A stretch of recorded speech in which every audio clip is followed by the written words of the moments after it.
भगवान महादेव शिव का पिपलाद अवतार। पिपलाद उपनिषद कालीन एक महान ऋषि एवं अथर्ववेद का सर्वप्रथम संकल्पकर्ता थे। पिपलाद का शब्दार्थ पीपल के फल खाकर जीने वाला पिपलद होता है। अथर्ववेद की पिपलाद नामक एक शाखा उपलब्ध है। इस शाखा के प्रवर्तक संभवतः यही हैं। प्रश्नोपनिषद में एक तत्वज्ञानी के रूप में इनका निर्देश प्राप्त है। मोक्ष शास्त्र को पिपलाद कहने की प्रथा थी। गर्भोपनिषद अथर्ववेद के एक उपनिषद प्रश्नोपनिषद में प्रारंभ में ही कथा आती है कि सुकेशा भारद्वाज आदि 6 ऋषि मुनिवर पिपलाद के पास गए और उनसे दर्शन संबंधी प्रश्न पूछे, जिनका उन्होंने पांडित्यपूर्ण उत्तर दिया। वे परम विद्वान और ब्रह्मज्ञानी थे। महाभारत के शांति पर्व में भी ये उल्लेख मिलता है कि जब भीष्म शरशय्या पर पड़े हुए थे तो उनके पास पिपलाद उपस्थित थे। पुराणों में इन्हें भगवान शिव का अवतार बताया गया है। जन्म एवं जीवन कथाएं इनके माता पिता के नाम के बारे में भिन्न भिन्न स्रोतों से भिन्न भिन्न जानकारी प्राप्त है। कुछ स्रोतों के अनुसार दधीचि ऋषि को प्रातिथेयी वडवा अथवा गभस्तिनी नामक पत्नी से ये उत्पन्न हुए, किंतु कई ग्रंथों में इसके माता का नाम सुवर्चा अथवा सुभद्रा दिया गया है। इनमें से सुभद्रा दधीचि ऋषि की दासी थी। स्कंद पुराण तथा अन्य कई ग्रंथों में इन्हें याज्ञवल्क्य एवं उसकी बहन का पुत्र कहा गया है। फिर भी ये दधीचि ऋषि के पुत्र के रूप में विख्यात है। दधीचि की मृत्यु के समय उसकी पत्नी प्रातिथेयी गर्भवती थी। अपने पति की मृत्यु का समाचार सुनकर उसने उद्रवी धारण कर अपना गर्भ बाहर निकाला तथा उसे पीपल वृक्ष के नीचे रखकर दधीचि के शव के साथ सती हो गई। उस गर्भ का रक्षा पीपल वृक्ष ने की। इस कारण इस बालक को पिपलाद नाम प्राप्त हुआ।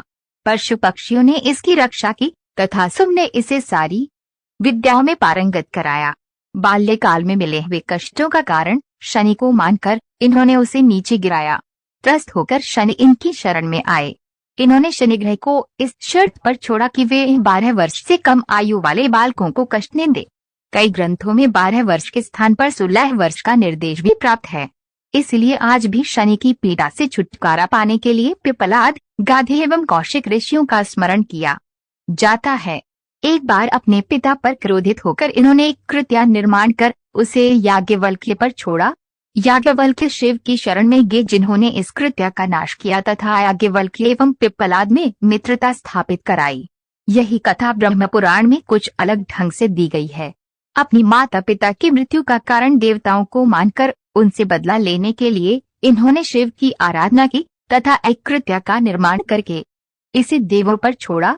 ये देखकर शंकर ने मध्यस्थ होकर देवों तथा इसके बीच मित्रता स्थापित कराई।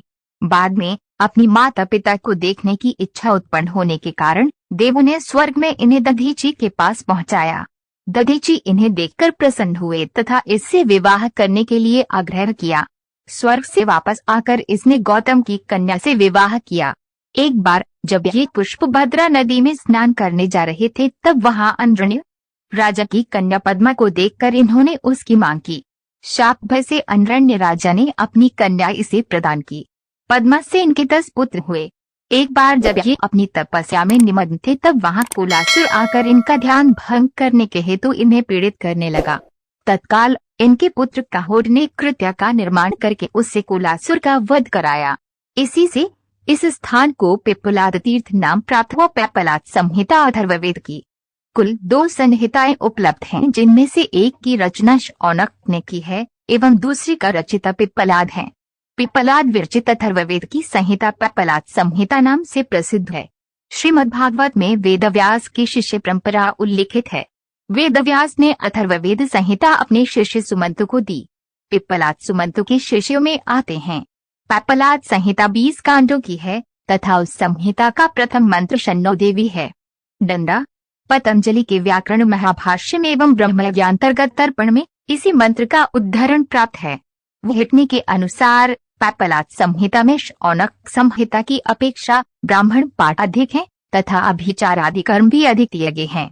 अथर्ववेद संहिता का संकलन करते समय पिपलाद ने ऐन्द्रजालिक मंत्रों का संग्रह किया था। कुछ दिनों बाद पिपलाद शाखा के 9 खंड हुए, जिनमें शौनक तथा पिपलाद कश्मीरी प्रमुख थे। अथर्ववेद के पिपलाद शाखा के मूल पाठ को शाबे तथा ब्लूमफील्ड ने हस्तलिपि के फोटो चित्रों में संपादित किया है, जिसका कुछ अंश प्रकाशित भी हो चुका है। अन्य ग्रंथ पिप्पलाद ब्राह्मण नामक एक ब्राह्मण ग्रंथ उपलब्ध है, जिसके 8 अध्याय हैं।